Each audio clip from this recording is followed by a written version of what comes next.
It can be thrilling to follow the shifts in college basketball as teams move between conferences.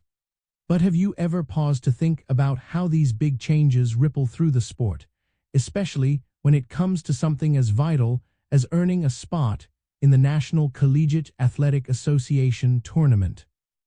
When a college basketball program changes conferences, its opportunities for a National Collegiate Athletic Association Tournament bid are directly affected by its new conference's existing agreements, historical strength, and the composition of its new rivals.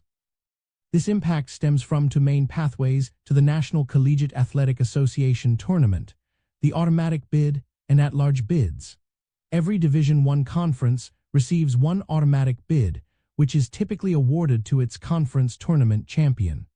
So, when a school switches conferences, it immediately trades its old conference's automatic bid opportunity for its new conferences. The bigger factor for many teams, however, is how the move influences their chances for an at-large bid, which depends heavily on the overall strength and reputation of their new conference. For instance, if a team moves from a mid-major conference to a power conference like the Atlantic Coast Conference or the Big Ten, they are suddenly playing a much tougher schedule. This can be a double-edged sword. Winning games in a stronger conference looks much better to the selection committee, boosting their net ranking, which stands for the National Efficiency Rating. But losing more games in a tougher conference can also hurt their chances. Conversely, a team moving from a power conference to a less competitive one might find it easier to win their conference tournament and secure an automatic bid. But their at-large resume could suffer if they do not dominate their new league. The strength of schedule is paramount here.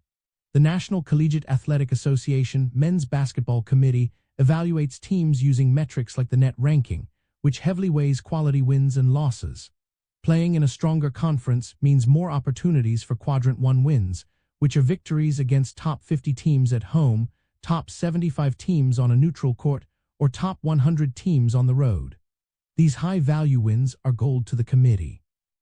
A team might also face challenges with scheduling non-conference opponents, as other teams might be less willing to play a new member of a highly competitive conference.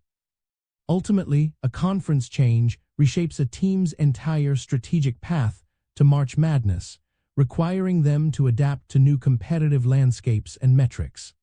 Understanding these dynamics helps you appreciate the true impact of conference realignments far beyond just new rivalries on the court.